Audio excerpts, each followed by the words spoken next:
अस्सलाम वालेकुम स्टूडेंट्स। तो आज हम पढ़ेंगे एक और ऑर्गेनल के बारे में जिसका नाम है जी गोल्जी बॉडीज। जिस तरह आप ये स्ट्रक्चर देख रहे हैं ये सारा गोल्जी बॉडीज है। इसकी डिस्कवरी की अगर हम बात करें तो एक साइंटिस्ट जिसका नाम था जी कैमिलो गोल्जी, उसने इसको 1898 में डिस्कवर किया। तो उसी साइंटिस्ट कैमिलो गोल्जी की मुनासबत से इसको गोल्जी बॉडीज कहा जाता है। अगर हम इसकी शेप की बात करें तो ये फ्लैट एंड होती है। फ्लैट एंड का मतलब है चिपटा पतला। जिस तरह ये देख रहे हैं आपको, मैंने सिंगल गोल्जी बॉडी आपको दिखाई है, तो ये एक फ्लैट एंड शेप में है, यानी कि चिपटी पतली है। फ्लैट एंड का मतलब होता है चिपटा पतला, यानी कि उसकी मोटाई बहुत कम हो। इसी तरह ये मेम्ब्रेनस स्ट्रक्चर है, यानी कि मेम्ब्रेन बाउंडेड ऑर्गेनल है। मेम्ब्रेन इनके गिर्द लिपटी होती है, विदाउट मेम्ब्रेन नहीं होते। तो ये स्ट्रक्चर आप देखें मेम्ब्रेन बाउंडेड है। जिस तरह ये सारी आपको पाइल अंबार नजर आ रहा है, तो ये मेम्ब्रेनस है जी। गोल्जी बॉडीज में हमने देखना ये है कि सिस्टर्नी क्या होती है।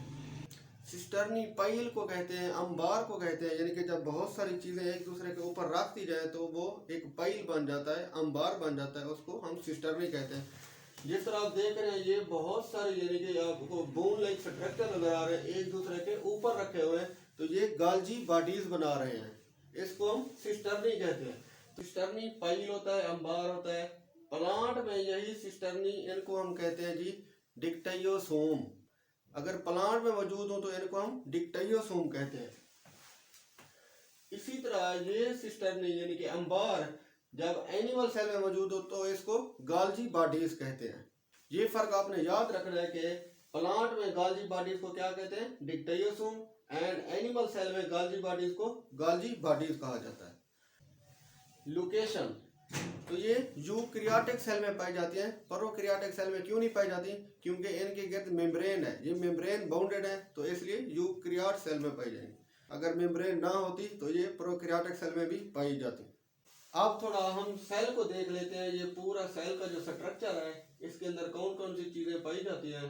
तो आप देखें ये सेल की सबसे बाहर वाली दीवार है जिसको हम सेल मेम्ब्रेन कह रहे हैं, और सेंटर में आपको रेड शेप में एक सर्कुलर स्ट्रक्चर नजर आ रहा है जिसको हम न्यूक्लियस कहते हैं।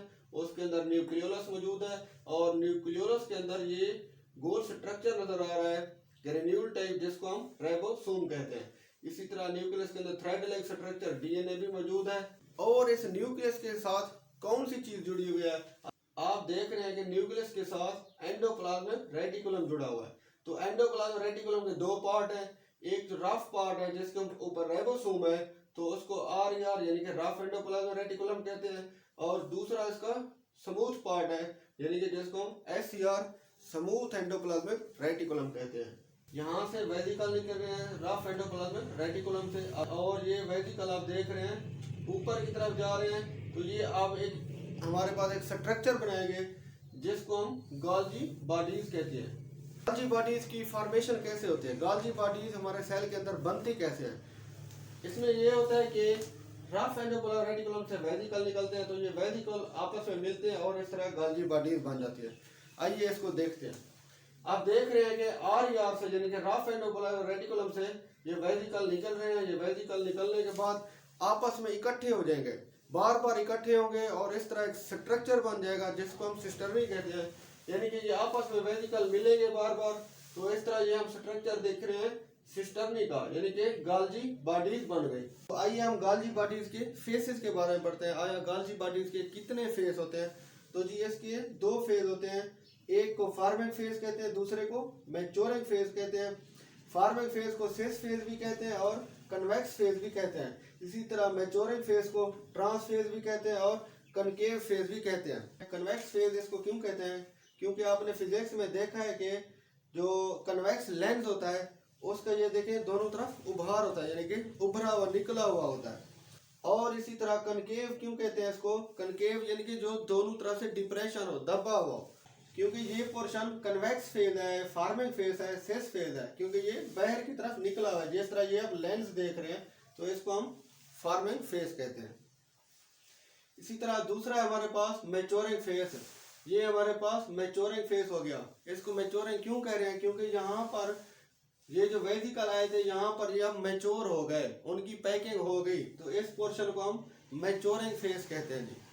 गोल स्ट्रक्चर बन रहे हैं, छोटे छोटे आप स्फेरिकल देख रहे हैं, तो ये इनको हम गाल्जी वेसिकल कहते हैं। तो आइए ये गाल्जी वेसिकल किस तरह बनते हैं और इनको बनाने की क्यों जरूरत होती है, तो आइए इसको देखते हैं।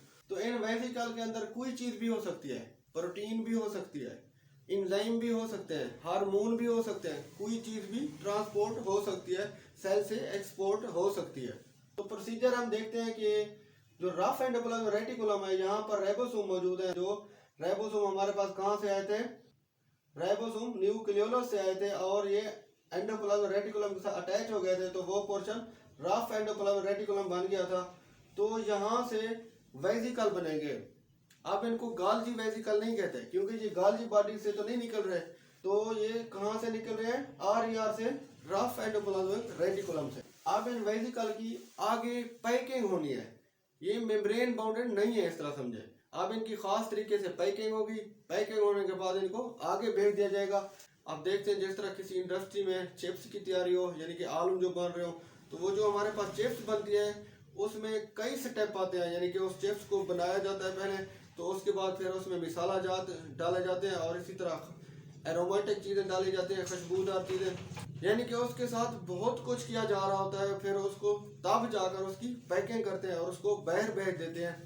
हम भी तो ऐसे करते हैं, किसी को गिफ्ट देना हो, कोई चीज़ देनी हो, तो उसको एक ख़ास तरीके से पैक करके भेजते हैं ताकि उसकी एक्सेप्टेंस हो। तो ये वेसिकल यहाँ से निकल रहे हैं और ये आगे गाल्जी बॉडीज़ के पास जाएंगे। गाल्जी बॉडीज़ को हम गाल्जी अपरेटस भी कहते हैं। अपरेटस का मतलब होता है मशीनरी। तो सेल के अंदर ये एक तरह की मशीनरी लगी हुई है और इस मशीनरी ने उसकी पैकिंग करनी है। तो ये हमारे पास वेसिकल बन गए, किसने बनाया, गाल्जी अपरेटस ने। अब ये खास पैकिंग में आ गए, तो यहाँ पर देखें इनकी कोई पैकिंग नहीं थी। अब खास एक पैकिंग में आने के बाद सेल से बाहर भेज दिए जाएंगे। आया वो प्रोटीन है, आया वो हार्मोन है, आया वो कोई चीज़ भी हो सकती है, किसी चीज़ की भी एक्सपोर्टेशन हो सकती है। तो अब हम देखेंगे इसके फंक्शन कौन से हैं। जो सबसे पहला फंक्शन है वो है जी सेल सेक्रीशन। सेक्रीशन का मतलब है खारिज करना, सेल से किसी चीज़ को बाहर भेजना, सेल सेक्रीशन कहलाता है। तो सेल से बाहर मोस्टली प्रोटीन को भेजा जाता है। तो ये प्रोटीन कैसे भेजी जाती है, मतलब इस गाल्जी बॉडी से जो वेसिकल अलहदा हो गया उसको हम कहते हैं बडेड ऑफ होना, अलहदा हो जाना। तो ये वेसिकल आगे जाकर सेल की मेम्ब्रेन के साथ टच होंगे और यहाँ पर एक्सोसाइटोसिस के जरिए बाहर भेज दिए जाएंगे। कहा जाता है कि ये जो वेसिकल है इनमें मोस्टली प्रोटीन होती है जिसको सेल से बाहर भेजा जाता है, रिक्वायरमेंट जहाँ पर इसकी होती है। इसी तरह नेक्स्ट फंक्शन है इसका ट्रांसपोर्टेशन, यानी कि पैकिंग करने के बाद चीज़ों को बाहर भेजना ट्रांसपोर्टेशन है, एक जगह से दूसरी जगह भेजना ट्रांसपोर्टेशन है। तो किन चीज़ों की ट्रांसपोर्टेशन होती है, इंजाइम की ट्रांसपोर्टेशन होती है, हार्मोन्स की ट्रांसपोर्टेशन होती है। कैसे होती है, जहाँ से प्रोटीन की ट्रांसपोर्टेशन हुई थी वैसे इन इंजाइम की, हार्मोन्स की भी इन वेसिकल की शक्ल में ट्रांसपोर्टेशन होगी एक सेल से दूसरे सेल में। Next is modification. मॉडिफिकेशन का मतलब है तब्दील करना। तो यहाँ पर कैसे तब्दील किया जाता है, यानी कि मॉडिफिकेशन किस तरह हुई कि प्रोटीन एंड कार्बोहाइड्रेट को जब मिलाया गया तो एक नया प्रोडक्ट बना, यानी कि एक नई मॉडिफिकेशन हुई, तो क्या बना, ग्लाइकोप्रोटीन। इसी तरह अगर लिपिड में कार्बोहाइड्रेट को लिपिड में ऐड कर दें तो ये हमारे पास एक प्रोडक्ट बनता है जिसको हम कहते हैं ग्लाइकोलिपिड, यानी कि हमारे पास ये कॉन्जुगेटेड मॉलिक्यूल बन रहे हैं। कॉन्जुगेटेड मॉलिक्यूल ऐसे होते हैं, यानी कि जो बहुत से मॉलिक्यूल जब एक दूसरे का मिल जाएं तो एक बड़ा मॉलिक्यूल बन जाए, उसको कॉन्जुगेटेड मॉलिक्यूल कहते हैं। ग्लाइकोप्रोटीन एंड ग्लाइकोलिपिड हमारे पास कॉन्जुगेटेड मॉलिक्यूल हैं। तो ये किस वजह से बनते हैं, गाल्जी बॉडीज की वजह से वो मॉडिफिकेशन करती हैं। Fourth function is cell wall formation.